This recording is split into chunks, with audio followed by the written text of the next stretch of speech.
With Get Smart, there were two movie reunions. One was a feature and one was a television movie. Can you tell me your involvement in those two? Well, I was involved in the story of what turned out to be the nude bomb, a title that I don't feel was representative of the movie. I love the original premise that a designer, a foppish individual, wanted to take over the whole world for no other purpose than to dress it and design every bit of clothing. And that had such a great appeal to me. And I think that was lost in the translation, also the casting, because I think you have to have the same flamboyance you had in the Nathan Lane and what was the name of the movie where they both were a homosexual couple? Birdcage. Birdcage, yes. You needed that kind of extroverted behavior. He virtually should be flying. And you probably could have done that with special effects. So the movie never equaled what I hoped it would be. And then Universal had a different concept of making that movie. I was told they didn't want to do anything we did on television, which struck me as absurd. And I said, why make the movie then? It's designed for the Get Smart audience. They tried to make a more sophisticated film, and I think did it a great disservice. I'm listed on it as, but that was contractual, as a co-executive producer. But I wasn't there. I was shooting a George Burns movie at the time, directing that. Okay, Get Smart again? Yeah. That was seeking retribution or establishing what we really intended to be, the theatrical film. And Get Smart Again, I was very pleased with. I thought it was great fun, and the execution went well. And I think had it been a movie, I think it would have fared well in the theaters. What was the seed of the idea for that? You'll have to remind me again. Help me. There I was. You see, I didn't give any thought. Get Smart Again. Isn't that interesting? And the original story is mine. The credits are actually separated. Well, we'll come back. Thank you. That's very decent of you. There's a couple of series you did right in a row. One's called The Hero and the other is Run, Buddy, Run. Just briefly, what were those two? The Hero was marvelously cast. Richard Mulligan in his first role and Mariette Hartley in her first series and role.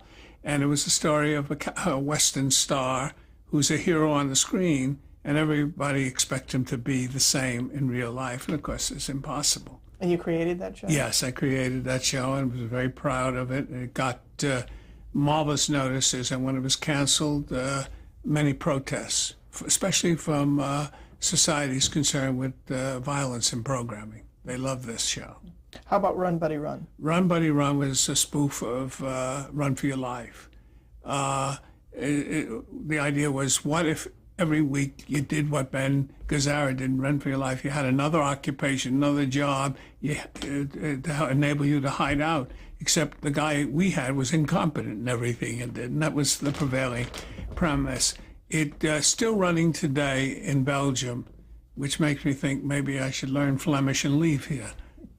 Strange. It's somehow they love it. All right, now let's talk about the creation of the series He and She. All right, He and She was something I ideally loved, the notion.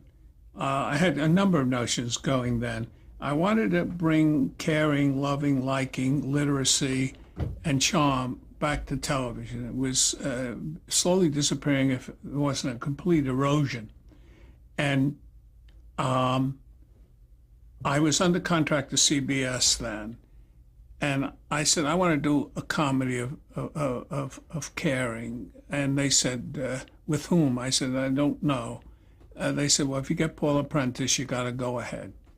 And I didn't know Paula Prentice, and I figured, what are my chances of getting her? And maybe I can network. And 2 nights later, I'm in a card game, and there's one stranger in our regular card game, and I'm turned, and we're talking, and what do you do? He said, I'm a personal manager. And I said, who are your clients? Of course, Paula Prentice was one of them. That's why I will never give up cards. Well, he told Paula the idea, and I met with Paula, and she said, I love it, but I want to work with my husband. And I said, who is your husband? And she said, Richard Benjamin. And miracle of miracles, I knew who he was because of my wife, Gloria. She had been in Chicago, seen him in Barefoot in the Park, and said, called me and said, I saw your type of actor, a man named Richard Benjamin. Dick had never done television and never done film. He'd just been in road companies of Neil Simon. So I said to Paula, that's all right. And then I called Mike Dan, who was then president of CBS, and said, Mike, I have Paula Prentice. He said, you got a deal. And I said, wait a moment, there's a kicker. She wants to work with her husband. He said, that's okay. Now, how rare that is. So I signed Dick and Paula. I had them tell me everything I needed to know about their lives, to write it down so I could start the screenplay. And about 10 days, I get a phone call to call Mike Dan. And wherever I go, there's the same message. And I keep trying to get him. I finally get him. And he said, Leonard, did you sign Paula Prentice and her husband? Did you make that deal? I said, yes. He said, is her husband an actor? They had no idea what he did. And they figured somebody finally said, what does he do? And but that was television in those days. They went with your instinct. They respected you. They had the ability to listen. They could envision. It wasn't this reliance on demographics, marketing, research, the voodoo of our time. So anyway, there we were. And then I tailored the show to the two of them. And we had a tremendous pilot. And I was able to attract the better writers who saw it. And that's how I met Alan Burns and Chris Hayward, Jim Brooks, Dave Davis. They all came aboard, and Arnold Margolin and Jim Parker. So we had a first-rate staff. And Arnie Sultan was there with me. He wrote the pilot with me. So he was the producer. And Jay Sandrich, I directed the pilot, and Jay came in and did all the rest of the episodes. So the same team at work. And the shock of cancellation, it wasn't anticipated. And I'm prideful about what happened when it was first rumored the show was going to be canceled. People in the industry took out ads. Jerry Lewis took out a full-page ad protesting it. Mike Nichols, Myrna Loy, Robert Ryan, and Don Adams and numerous others took out an ad on their own protesting cancellation. The Dallas Times-Herald took an ad out in the New York Times protesting it. And ironically, when the Emmys came up, we received 3 of the 4 nominations. And when the Writers Guild Awards came up, we received 3 of the 4 nominations. And we won Alan Burns and Chris Hayward won the Emmy. And we were beat out for the Writing Award by Get Smart. But it was a show that was precedent-setting in many ways. In the utilization of the camera, in the structure of the sets.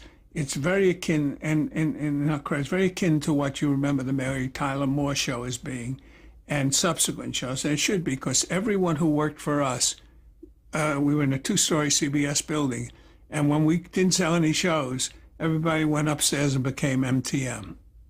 And so it was just an extension of The Governor and JJ, another show we had done, and He and She.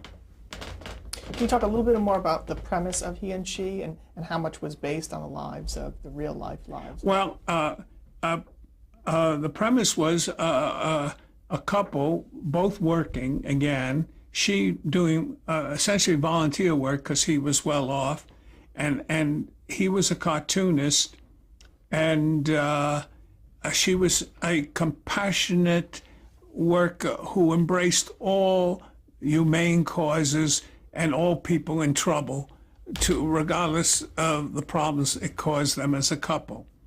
while he worked as a cartoonist and was employed by a syndicate, his nemesis was Jack Cassidy character, Jetman.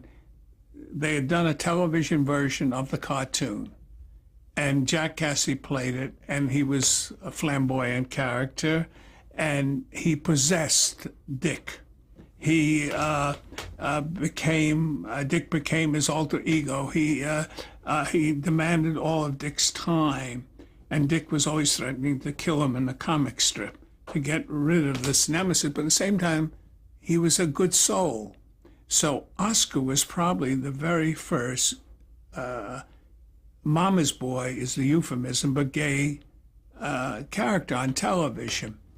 And Jack Cassidy played it brilliantly. And Kenny Mars was the other major character, who was the fireman because they lived next door to a firehouse. And he had access to their home because he could cross on a plank. And so the foursome dealt with daily life problems without the angst or anger of Seinfeld, but with the same strange interrelating. And with love is the basic theme, and the preservation of ideals. And I think it was intelligent. I have to believe all those awards were for the quality of language used, especially the writers are very aware of that. And we dealt with issues in our own way. Trust between a husband and wife was dealt in a very humorous way. And I remember I'm not going to go deep into premise, but she came home wearing a fur coat that she had not left wearing and nothing underneath. And he has to accept her explanation, and he can't, and he challenges it in a sense, and it's just the truth. And so how do you repair the relationship? So I think. Can we talk for a second about that Oscar North character, the character Yeah, surely. Jack Cassidy? That was later reinterpreted. Oh yes, the group at MTM, Alan Burns and Dave Davis, came to me one day and asked if they could do a variation on it for the Ted Knight character in Mary Tyler Moore, and I said, go ahead, of course, and it was very decent of them to ask, and it was a modification, but it did take off. It was happened at the right time.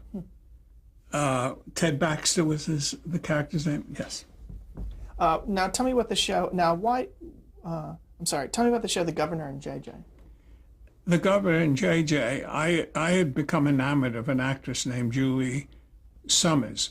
I had heard her voice before I ever saw her. I was in this house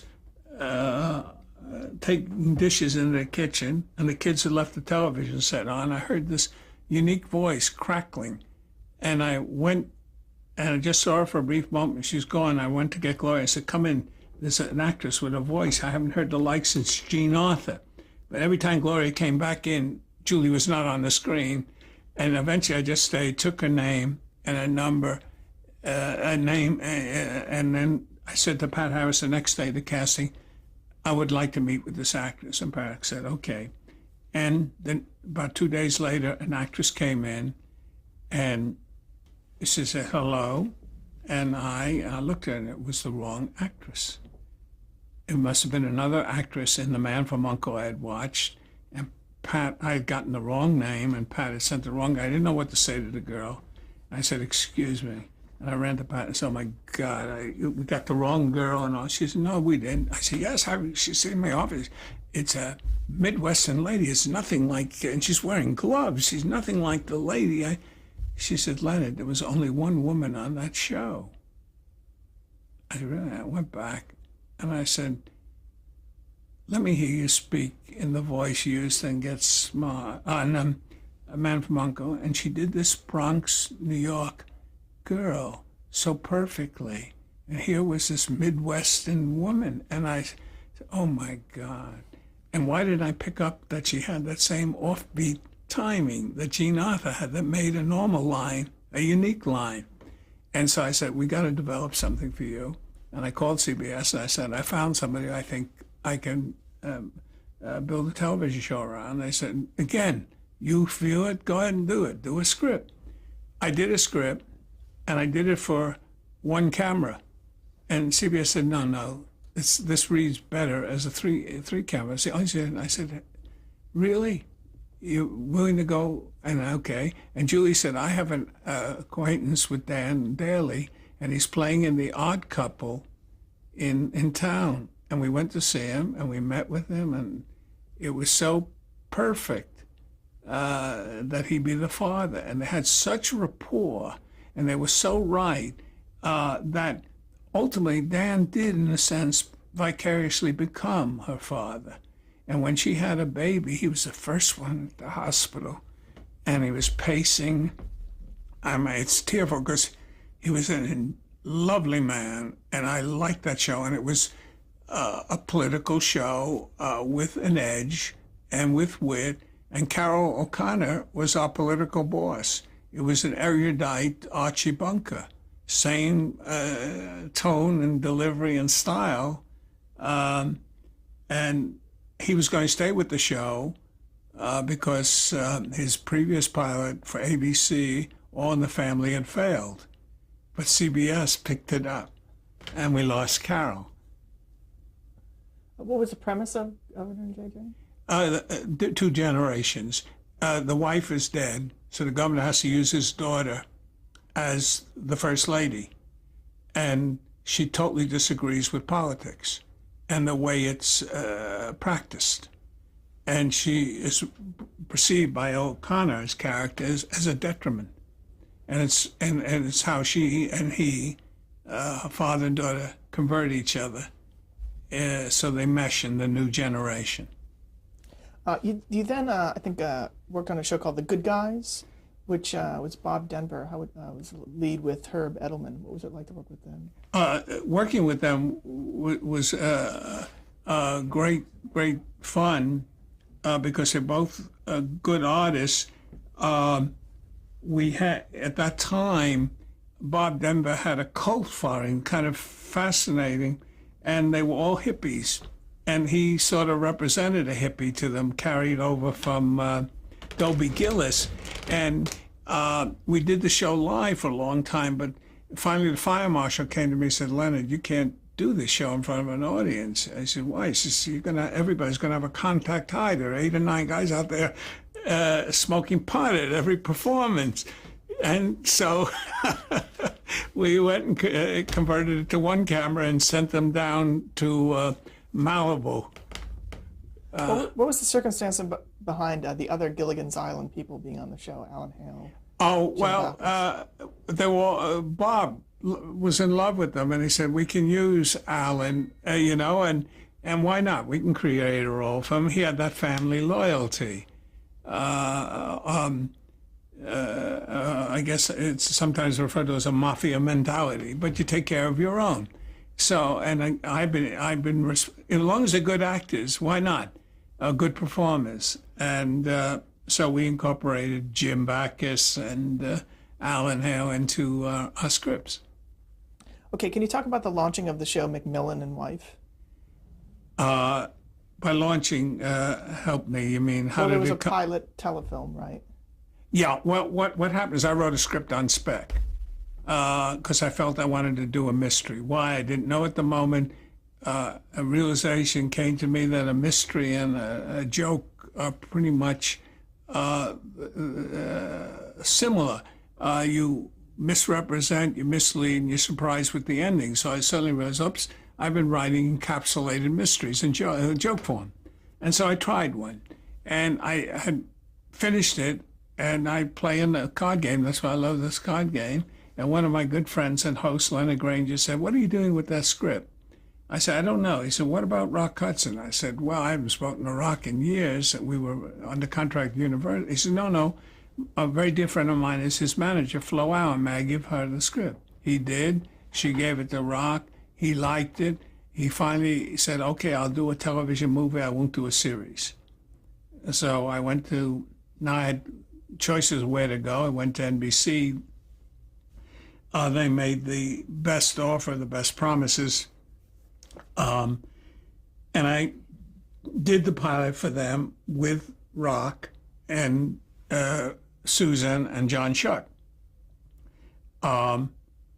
It went swimmingly well. Everybody enjoyed each other, and it received a great deal of good reception. And the network said, "Won't Rock reconsider?" So I went to Rock and Flo, and we had all had such a good time making it that he said, "Will you be there all the time?" I said, I'll be there all the time. I won't be on the set all the time because I'm not directing, but you anytime." He said, "Okay." And so we went back, and it became the third part of the wheel with McLeod and Columbo. They alternated on the same schedule. Yes. Mm-hmm. And what was it like to work with Susan St. James? She was a delight. We we talked to many gifted actors. I wanted a new face there. One of the subtle, and I say subtle only because the audience don't pick up on it until they think of it retrospectively, aspects of Macmillan is I wanted him to be at least 15 to 20 years older than her. And I wanted it so that it was not May, December, but it was two different generations. And we also spoke to Diane Keaton and Jill Clayburgh, neither of whom had done anything yet. But Alan Shane, who was our casting person in New York, knew of them and knew talent. He was a divining rod when it came to gifted young people. And Rock felt comfortable with Susan. So we said, okay, we'll go with her. And she turned out to be an ideal choice because she had an innate sense of mischief. And that's what the role calls for. It's spawned by the Thin Man. So Nick and Nora in a different age bracket. And I wanted somebody who could handle wit and literacy, and that the fun would be equally as important as the mystery, or the relationships would be. And in the pilot, there was no Nancy Walker character. We referred to Mildred, but she had such a palpable presence through her notes that we said, why not write her? And we did. Let's talk about a couple of the other shows that were on that wheel that you said. The Snoop Sisters, I think, was one of them. Yeah. Snoop Sisters was a script developed by Alan Shane, who worked for us, and it was his idea. And it was sent to Helen Hayes. I have to tell the story from a retrospective point of view. When I saw the script, I said it needs a rewrite, and I don't want to lose Helen Hayes, so I'll try and do it, and hopefully it'll work for her. I rewrote it and sent it to her agent, Lucy Kroll, not knowing at that time, and nobody had told me, that we had sent an original script to her, which had been rejected, and sent a rewrite to her, which had been rejected. So I guess they were too intimidated to tell me at the time or to stop me. And I had such a positive attitude, maybe I convinced them it's possible. So now the rest of the story, I have to tell from a phone call came to me from Helen Hayes. "Mr. Stern?" I said, "Yes." "Helen Hayes." I said, "I was told, is it you?" "Yes, yes." She said, I'm calling you because it's a phone call I've never had the opportunity to make before. She says, I said, "What is that?" She said, "Well, I had received a copy, a script of Snoop Sisters, and rejected it. And I don't know whether at that moment, I learned at that moment when she told me, or I think that was the first time I heard it. And my long pause, she said something like, "Are you there?" I said, "Yes." And she said, and I didn't like it at all. And then the rewrite was terrible. And I figured, oh, I'm down, I'm lost. And why is she making this call and being this blunt? And she said, and then your script came along. And she said, and it may be meretricious, but it's such an improvement on the other two that I feel obliged to do the script. She said, all my life I've been waiting in Baltimore and Philadelphia and New Haven for this moment. And I said, bless you.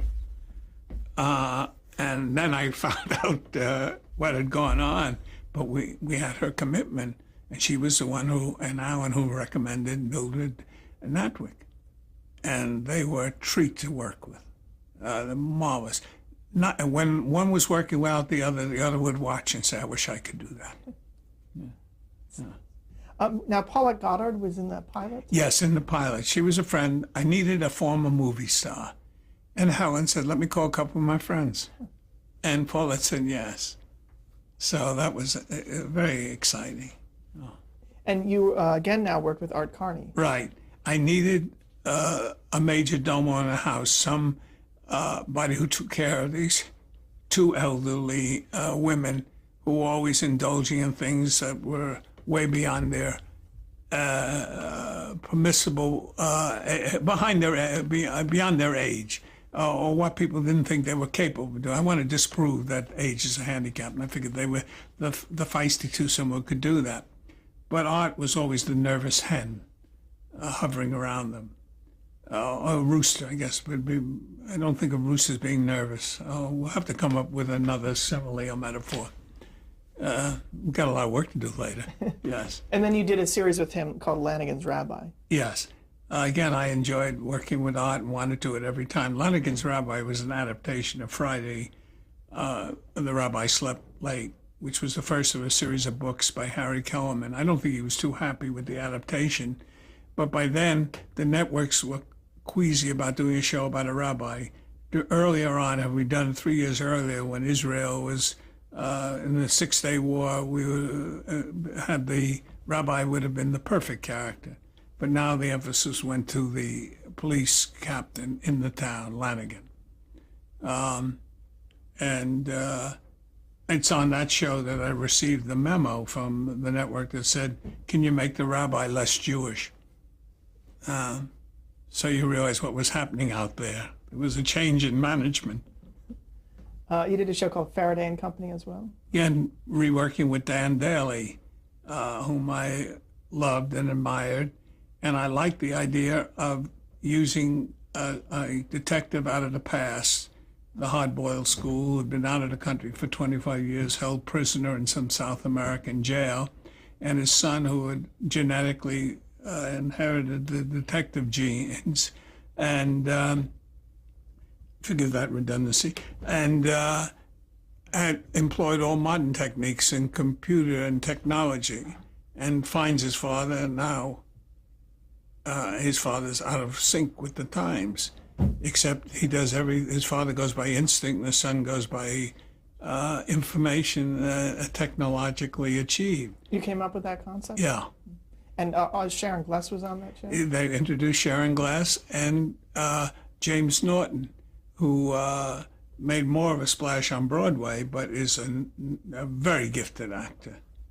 Yeah. Okay, we're going to stop there. Okay.